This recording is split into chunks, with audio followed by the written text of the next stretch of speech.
여러분 안녕하세요. 반갑습니다. KNL 기능의학TV 김강원입니다. KNL은 내 건강, 가족 건강을 지키기 위해 노력하는 여러분을 응원합니다. 주변에 많이 알려주시고 구독, 좋아요 부탁드립니다. 사실 순환기계, 소화기계 여기에 이어서 면역계를 다루면서 암을 다뤄보려고 계획을 했었거든요. 그런데 최근 갑자기 떠오른 개구충제 펜벤다졸 이것 때문에 순서를 조금 바꿔서 암에 대한 이야기를 먼저 진행하기로 변경했습니다. 암에 대해서도 많은 사람들이 직접 또는 간접적으로 고통을 겪고 있는 사안이라 관심이 많을 것으로 생각합니다. 이번 시간에는 암에서 이른바 5년 생존율이 가지는 허상과 암 예방이 가지는 중요성에 대해서 알아보기로 합니다. NIH 미국 보건원이죠.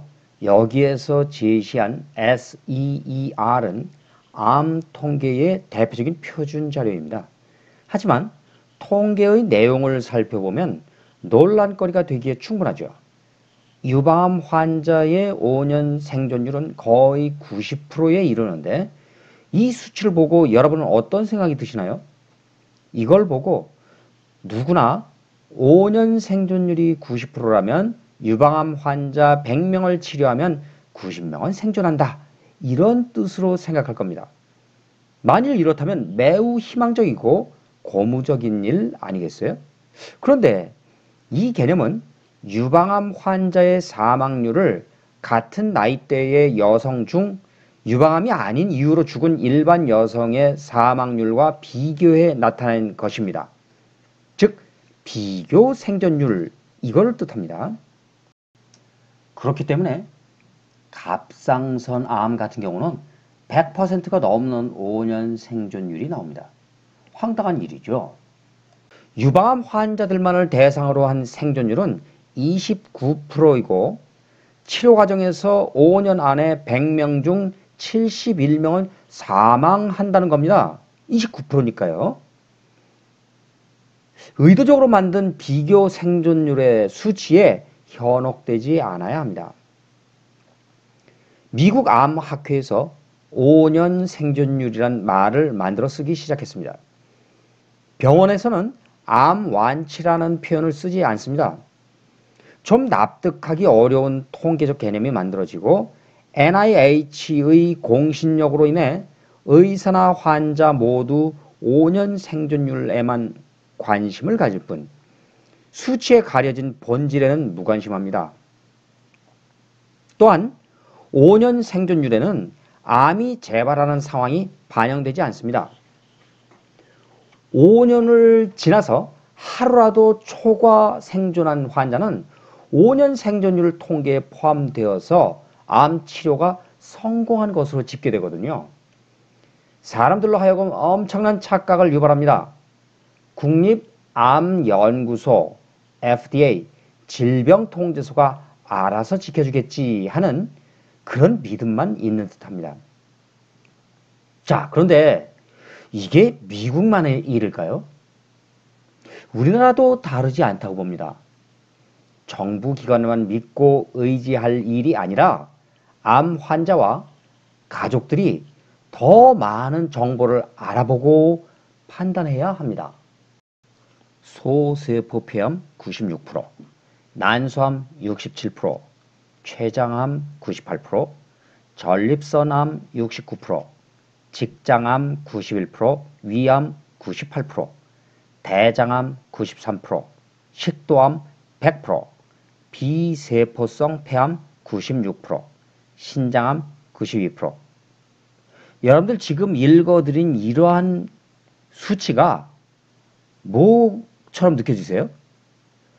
바로 조금 전에 제시된 이런 수치는 암에 의한 사망률을 뜻합니다. 사망률을 보니까 어때요? 난소암, 전립선암 요거 67%, 69% 이 정도를 제외하고는 전부 다 90% 넘어갑니다. 지금 여기서 사망률에서 알 수 있듯이 현대의학의 암 치료 효과는 정말 회의적입니다. 몸은 만신창이가 되고 집도 날려버릴 겁니다. 이 정도가 되면. 그런데 이런 결과가 이렇습니다. 치료 효과가 있는 암이 몇 가지 있는데 아동 백혈병 중에 몇 종류, 고환암, 특정 종류의 유방암 등이 그렇습니다. 특히 유방암 뭐 이런 얘기를 한다면 미리 선제적으로 절제하는 뭐 유명한 외국 여배우도 뭐 그런 경우가 있죠. 그렇게 된다면 발생할 일이 없지 않습니까? 예를 들어서 발을 절단해 버린다면 무좀이 발생할 일은 없겠죠. 그런 거와 마찬가지입니다. 치료법이 타당한지는 상식적으로 충분히 판단할 수 있습니다. 주변에 암 치료 후 5년 이상 생존한 사람이 있다면 삶의 질이 어떤지 살펴보세요. 암 투병 환자들의 사진이나 모습을 보자면 그 처절함이 남의 일 같지 않습니다. 병원에서 제공하는 현대의학이 유일한 길이요, 진리요, 생명이다. 이렇게 세뇌되어서 항암 치료가 아무리 실패를 거듭해도 몸이 망가지고 심지어 파산해도 환자가 죽어가는데도 병원을 줄곧 찾는데 왜 그럴까요? 몰라서. 그게 답입니다. 달리 알아보지 않은 것도 문제지만 솔직히 조종당하고 있다 그런 느낌입니다. 현대의학의 대증요법으로 암을 치료했던 것은 극히 낮은 생존율, 앞에 사망률 뭐 100%에서 빼면은 생존율이 되겠죠. 여기에 몸을 맡기는 처사입니다.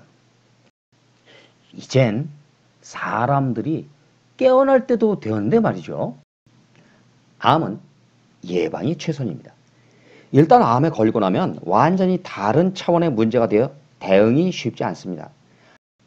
암세포가 생겼다면 성장하지 못하도록 막아야 하고 성장하지 못하도록 묶어둘 수만 있다면 10년이고 20년이고 가지고 살아도 됩니다.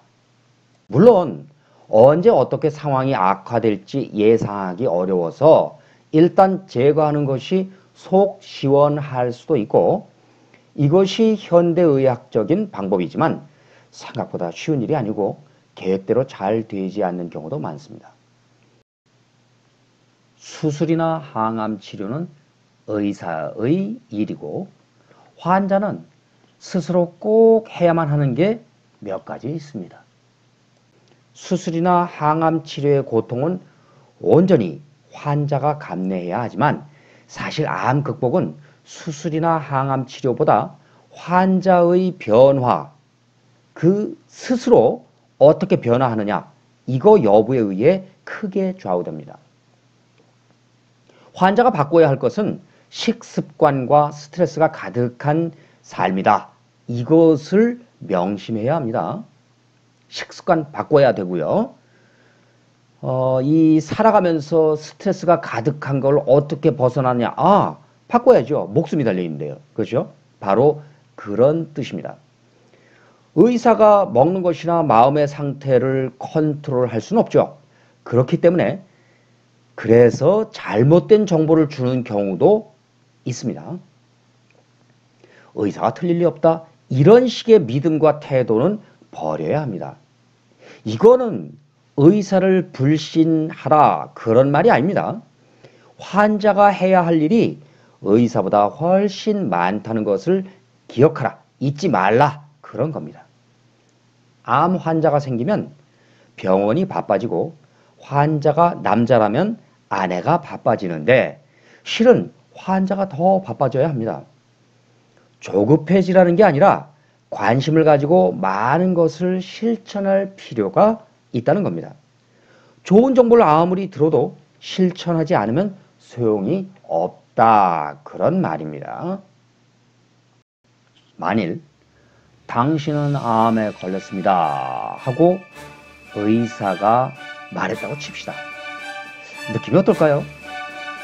암이란 말은 그건 듣기만 해도 죽음이 스멀스멀 다가올 것 같은 몸서리치는 단어입니다. 현대의학이 아무리 발달했어도 어찌하지 못하는 영역에 있는 병이지만 예방할 수 있다는 점이 그나마 마음을 가볍게 합니다. 또 기왕에 암에 걸렸다면 현대의학의 도움을 받되 스스로 실천할 수 있는 최선의 길, 식습관 개선, 스트레스 내려놓기, 이것을 꼭 실천해 암과 싸워 이겨야 합니다. 다음 시간에는 암 예방과 성장 억제를 위한 몇 가지 방법을 소개하려고 합니다. 암 꼭 극복할 수 있습니다. 반드시 극복할 겁니다. 그럼 다음 시간에 또 건강한 모습으로 만나요. 안녕.